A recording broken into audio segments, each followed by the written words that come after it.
रिवाज के कुएं में तैरना तो अच्छा है, पर डूबना आत्महत्या।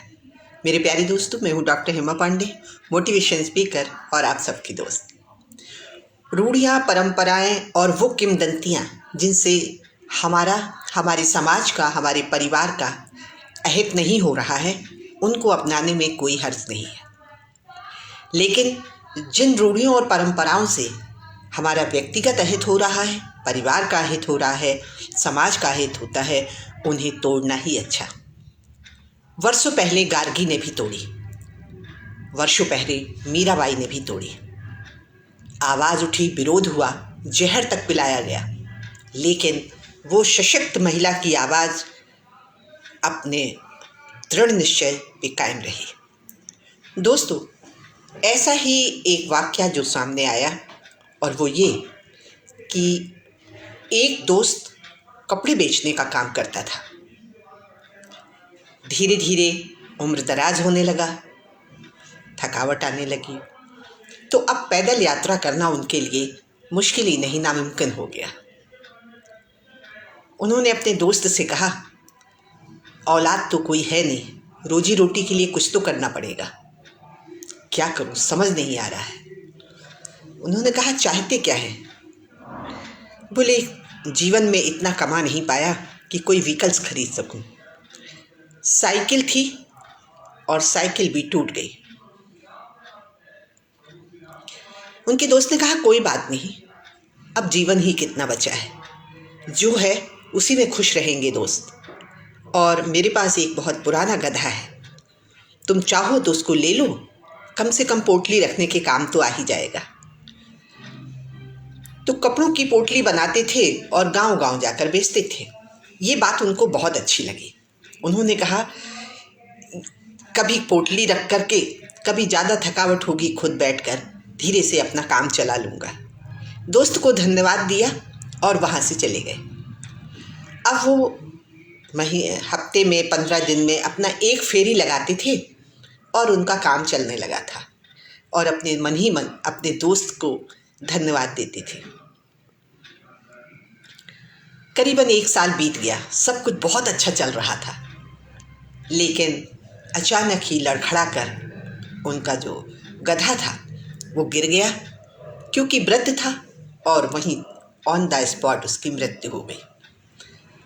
बड़े भावुक हो गए, इसलिए नहीं कि अब मैं क्या करूँगा, भावुक इसलिए हो गए कि इसने मेरा वर्षों वर्ष साथ दिया, तो अब मैं इसे ऐसे तो नहीं डालूँगा, कम से कम गड्ढा खोद के आराम से विदा करूँगा।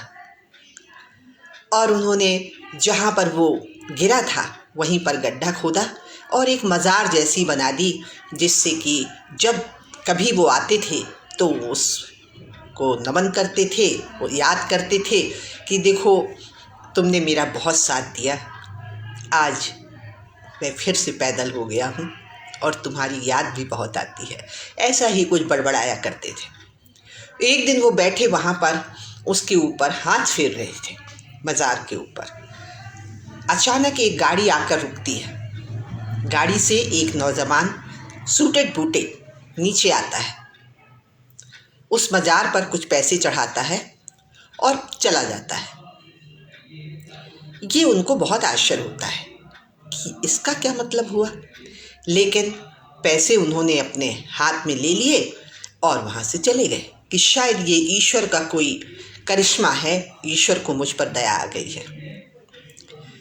दोस्तों, धीरे धीरे इसी आशा से वो आते थे कि शायद फिर कोई ऐसा ही करे तो कुछ रुपए मिल जाएंगे इसी बहाने और काम चलने लगेगा, क्योंकि काफ़ी वृद्ध होने की वजह से अब ज़्यादा दूर तक वो कपड़े बेचने नहीं जा पाते थे।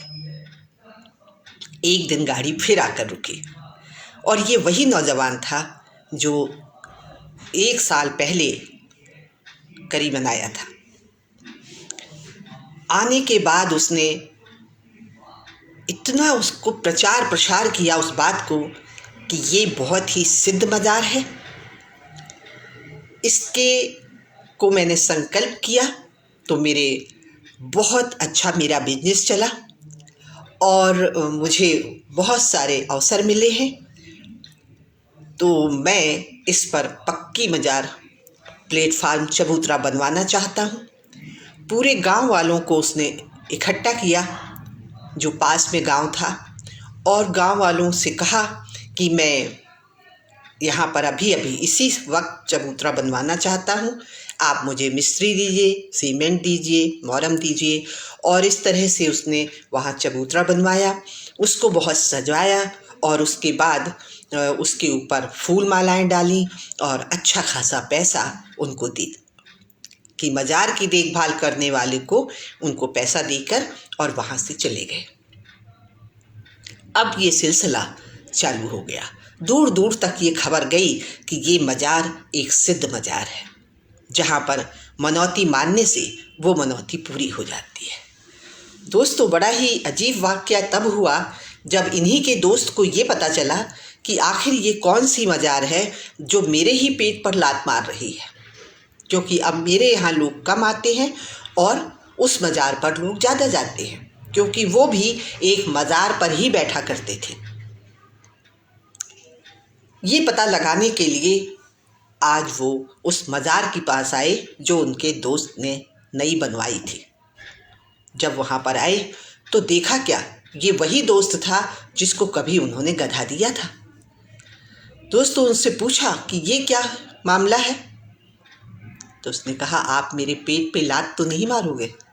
उसने कहा हरगिज़ नहीं, मैं तुम्हारा दोस्त हूँ, खुल के बताओ।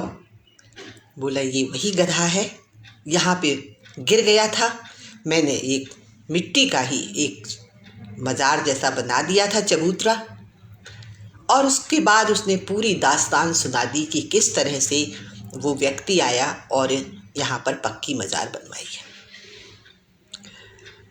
दोस्तों, उसने कहा कि एक बात मुझे भी समझ में नहीं आ रही है कि आप जिस मज़ार पर बैठते हो वो किसकी मज़ार है? दोस्त ने मुस्कुराते हुए कहा कि वो मज़ार इसकी माँ की मज़ार है। तो दोस्तों, हम लोग गधों की पूजा कर रहे हैं, गधों की मज़ार पर बनवाकर हम मन्नत मांग रहे हैं। हमें ये जानने की भी कतई ज़रूरत नहीं कि इसमें असलियत कितनी है।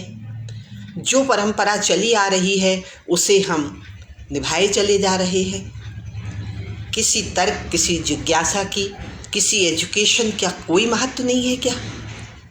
कम से कम ये तो पता लगाना चाहिए कि किन रूढ़ियों से, किन परंपराओं से हमारा नुकसान हो रहा है। कौन सी ऐसी बातें हैं जो हमारे आने वाली पीढ़ी को नुकसान पहुंचा सकती हैं। कौन सी चीज़ें हैं जो हमारे आगे बढ़ने में रुकावटें डाल सकती हैं। अगर कहीं आप जा रहे हैं और रास्ते में बिल्ली रास्ता काट दे तो आप नहीं जाएंगे, आपका कितना नुकसान होगा। और अंदर ही अंदर ये भ्रम बना रहेगा कि शायद कुछ गलत ना हो। और दोस्तों, गलत हो जाता है, कारण जैसा सोचते हैं वैसे ही हम बनते चले जाते हैं। आप अपने अवचेतन मस्तिष्क से जो भी कहेंगे वो पूरा होता है। अगर आप चाहते हैं कि हम सफलता के उच्चतम शिखर पर पहुँचें तो आप सोने से कम 1 घंटा पहले मोबाइल जैसी चीज़ों से दूर हो जाएं, आँख बंद करें, थोड़ा सा योगा अभ्यास करें, शांत लेटें, कोई डिस्कशन नहीं, कोई बातचीत नहीं, और फिर आप उस चीज़ को जो आपका गोल है उसे याद करें और ये सोचें कि हम उसमें कामयाब हो गए हैं और सो जाएं। अजीब सा लगेगा ना दोस्तों, लेकिन ये सच्चाई है। नेपोलियन बोनापार्ट ने कहा कि हम जैसा सोचते हैं वैसा बनते हैं। असंभव जैसी कोई चीज़ दुनिया में नहीं है, लेकिन हम थोड़ी सी रुकावटों के बाद हिम्मत हार जाते हैं। थोड़ी सी रोका टोकी से समाज से डर जाते हैं। किसी को कोई फ़र्क नहीं पड़ता है दोस्तों कि आप गरीब रह गए। किसी को कोई फ़र्क नहीं पड़ता है कि आपकी सेहत खराब हो गई। किसी को कोई फ़र्क नहीं पड़ता है कि आप कमरे में बंद हो गए।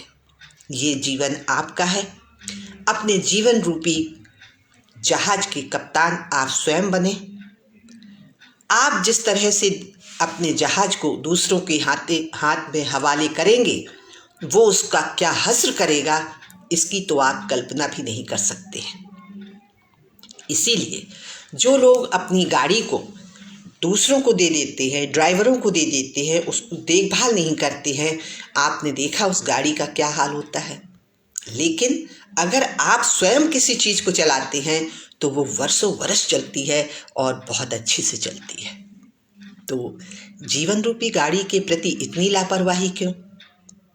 आज से ही संकल्प लीजिए, 26 जनवरी से 26 जनवरी तक एक संकल्प कि हम 15 मिनट अपनी सेहत पर, 15 मिनट अपनी पुस्तक पढ़ने पर, थोड़ा सा बैंक बैलेंस के लिए थोड़ी सी बचत, ऐसी ही कुछ आदतों को डालें।